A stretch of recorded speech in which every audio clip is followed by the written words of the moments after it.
మామూలు separate fan base కాదు. Hello everyone, welcome back to our channel cinematic world and this is Shiva. మన new సిరీస్లో Balu, Ashok and Munna సినిమాల facts, flash back గురించి మాట్లాడుకున్నాం కదా. మనోల్లో చాలా మంది డమరుకం సినిమా గురించి అడిగారు. సో ఇవాళ ఒకప్పటి విజువల్ వండర్ అయిన డమరుకం గురించి కొన్ని తెలియని facts, box office result and interesting aspects గురించి మాట్లాడుకుందాం. మరి జర మన ఛానల్లో కంటెంట్ నచ్చితే లైక్, షేర్ అండ్ సబ్స్క్రైబ్ చేసుకోండి ప్లీజ్. డమరుకం మన టాలీవుడ్లో one of the big budget cinema and అప్పటికి భారీ గ్రాఫిక్స్, విజువల్స్ ఉన్న సినిమా, టెక్నికల్గా top cinema. Nagarjuna peak time, ఆయన కెరీర్లోనే best type and openings, mass response, super recognition. ఇన్ని ఉన్నా ఎందుకు అనుకున్న రేంజ్లో హిట్ అవ్వలేదు? డైరెక్టర్ శ్రీనివాసరెడ్డి డమరుకం ముందు వరకు తీసినవన్నీ కామెడీ జానర్స్వే. టాటా బిర్లా, మధ్యలో లైలా, బొమ్మన బ్రదర్స్, చందన సిస్టర్స్, యమగోళ మళ్ళీ మొదలైంది ఇవి. సో డమరుకం స్టోరీ చాలా కాంప్లికేటెడ్ అండ్ చాలా పెద్దది. అయినా కూడా writer Velligonda Srinivas, producer RR Venkat నమ్మి కథ చెప్పారు అండ్ నాగార్జున గారు కూడా సపోర్ట్ చేశారు. పైగా నాగ్ సార్ చాలా ఇష్టపడి చేసిన కథ డమరుకంది. బౌండెడ్ స్క్రిప్ట్ రెడీ అయింది. టీం ముందనుకున్న బడ్జెట్ 25 నుండి 30 కోట్లు. బికాస్ భారీ గ్రాఫిక్స్, విజువల్స్ అవసరం ఉన్న సినిమా. హీరోయిన్గా అప్పుడు వరుస ఫ్లాప్స్లో ఉన్నా కూడా టాప్ హీరోయిన్గా కొనసాగుతున్న అనుష్క ఫిక్స్ విలన్గా చాలా స్ట్రాంగ్ పర్ఫార్మెన్స్ కోసం వెతుకుతున్నారు. అద్భుతమైన base voice and terrific expressions ఇవ్వగల రవిశంకర్ని అప్రోచ్ అయ్యి కథ చెప్పి క్యారెక్టర్ చెప్పగానే వెంటనే ఎగ్జైట్ అయ్యి గ్రీన్ సిగ్నల్ ఇచ్చాడు. అలా 2011 మిడ్లో షూటింగ్ మొదలైంది. నెక్స్ట్ లెవెల్ గ్రాఫిక్స్, విజువల్స్ వాడుతున్నారు. ఇదిలా ఉండగా నాగ్ సార్కి, ప్రొడ్యూసర్కి టెన్షన్ పెరిగిపోతుంది. బడ్జెట్ పెరిగిపోతుంది. అనుకున్న టైం దాటిపోతుంది. సమ్మర్లో రిలీజ్ అవ్వాల్సిన సినిమా ఫస్ట్ పోస్ట్పోన్ అయింది. 25 కోట్లు అనుకున్న బడ్జెట్ 40 కోట్లు అయింది. తర్వాత షూటింగ్ కంప్లీట్ అయ్యాక జూలైలో ఒక డేట్ అనౌన్స్ చేశారు. విజువల్స్ అండ్ ఎడిటింగ్ వల్ల మళ్ళీ పోస్ట్పోన్ అయింది. న్యూస్ పేపర్స్లో, టీవీ యాడ్స్లో ఒక డేట్ అనౌన్స్ చేసి మళ్ళీ అదే రోజు ఈవినింగ్కి పోస్ట్పోన్ అని చెప్పేవాళ్ళు. ఈ ఇష్యూ వల్ల అక్కినేని ఫ్యాన్స్ చాలా గొడవలు చేసి రాళ్ల దాడి కూడా చేశారు.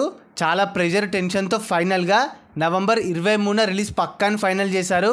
సెప్టెంబర్లో ఆడియో లాంచ్ ఫంక్షన్ గ్రాండ్గా తెరకెక్కింది. అక్కినేని ఫ్యామిలీ, రాఘవేంద్ర రావు గారు కూడా వచ్చారు. ఒక్కొక్కరి స్పీచ్కి హైప్, క్రేజ్ పెరుక్కుంటూ పోయింది సినిమా పైన. పైగా సాంగ్స్ అన్ని బ్లాక్ బస్టర్స్. డిఎస్పీ రేంజ్తో ఆ మ్యూజిక్ నెక్స్ట్ లెవెల్కి వెళ్ళింది. పైగా ఒక్కో పోస్టర్కి ఎక్సైట్మెంట్ డబుల్ అవుతూ వచ్చింది. నాగార్జున ఫుల్ కాన్ఫిడెంట్గా ఉన్నాడు. ఆయన కెరీర్లో రక్షకుడు అండ్ డాన్ తర్వాత ఆ రేంజ్ క్రేజ్ చూసిన సినిమా డమరుకం. ఇంటర్వ్యూలో ఆర్టిస్టులు అందరూ డమరుకం స్టోరీ పైన, గ్రాఫిక్స్ పైన డిస్కస్ చేయడంతో అంచనాలు ఆకాశాన్ని అంటే ఇక రిలీజ్ డేట్ వచ్చేసింది. ఫ్యాన్స్ రచ్చ, సెలబ్రేషన్స్, అల్చేలు, భారీ ఓపెనింగ్స్. మొదటి రోజు వరల్డ్ వైడ్గా 5.2 కోట్ల షేర్. ఇది నాగార్జున కెరీర్ బెస్ట్ అండ్ అప్పటికి one of the best openings మన టాలీవుడ్లో. ఇంకా టాక్ విషయానికి వస్తే స్టోరీ, గ్రాఫిక్స్ అద్దిరిపోయాయి. నాగార్జున మాస్ ఎపీల్ బాగుంది.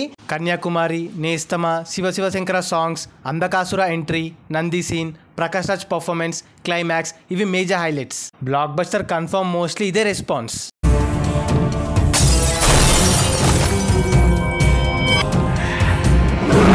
కొందరేమో స్క్రీన్ ప్లే ఇంకా ఎంగేజింగ్గా ఉండాల్సింది, మధ్యలో అనవసరమైన కామెడీ వాడారు, దాంతో కథ కాస్త డీవియేట్ అయింది అండ్ ఇచ్చే సీన్స్ ఇంకొన్ని ఉండాల్సిందని ఒక వర్గం నుండి స్ప్రెడ్ అయింది.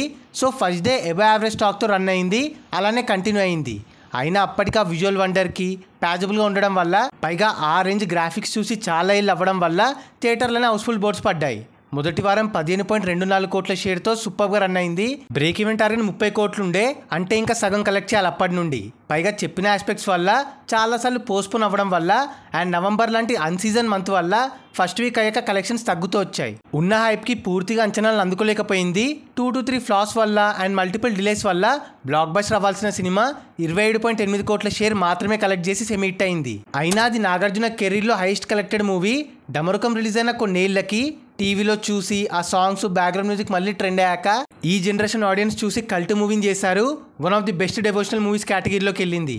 థియేటర్లో మిస్ అయిన వాళ్ళంతా ఫీల్ అయ్యారు. విపరీతమైన టీఆర్పీస్ రావడం మొదలయ్యాయి. నాగార్జున అప్పుడు ఇప్పుడు ఫుల్ హ్యాపీ డమరుకం రిసీవ్ చేసుకున్న రెస్పాన్స్కి. అందుకే డమరుకం సెమీ హిట్ అయినా అందరు బ్లాక్ బస్టర్ అని అనుకుంటారు ఆ సినిమా ఇచ్చిన ఎక్స్పీరియన్స్కి.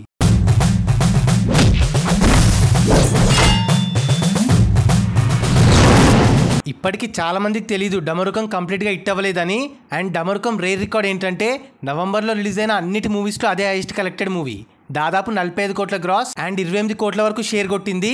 అండ్ లాస్ట్ డికేడ్లో medium range high budget movies కానీ and also tier 1 heroes high budget సినిమాలు ఎన్నో డమరుకం గ్రాఫిక్స్ని, విజువల్స్ని మ్యాచ్ చేయలేకపోయాయి. ఇప్పుడు చూసినా సర్ప్రైజ్ అవుతాం, 13 years బ్యాక్ మస్తు తీశారని. అందుకే చాలా మందికి favourite and one of the ఫేవరెట్గా మారింది డమరుకం. ఈ జనరేషన్ కిడ్స్కి కూడా నాగార్జున కెరీర్లో మళ్ళీ ఈ రేంజ్ స్టోరీ, గ్రాఫిక్స్ ఉన్న సినిమా పడదేమో. నెక్స్ట్ సిరీస్లో ఏ cinema flashback and interesting facts కావాలో కిందే చెప్పండి.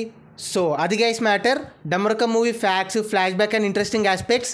మరి డమరుకం మీరు థియేటర్లో చూసుంటే మీ ఎక్స్పీరియన్స్ ఎలా ఉండేనో కింద మాతో షేర్ చేసుకోండి. అండ్ ఈ వీడియో పైన మీ ఒపీనియన్ని కింద కమెంట్ చేసేసి డమరుకంలో మీ ఫేవరెట్ సీన్ని మెన్షన్ చేసేయండి. అండ్ గైస్ కింద కమెంట్ అండ్ డిస్క్రిప్షన్లో మన ఇన్స్టా పేజ్ లింక్ ఉంది, ఫాలో అవ్వడం మాత్రం మర్చిపోవద్దు ప్లీజ్. మీకోసం అన్స్టాపబుల్ స్టఫ్ అక్కడ. అండ్ ఈ వీడియో నచ్చేస్తే please like share and subscribe చేసుకోవడం మాత్రం మర్చిపోవద్దు. అండ్ ఇంకో మంచి ఇంట్రెస్టింగ్ వీడియోతో మళ్ళీ కలుస్తాం. Until then take care, bye. Signing off team cinematic world.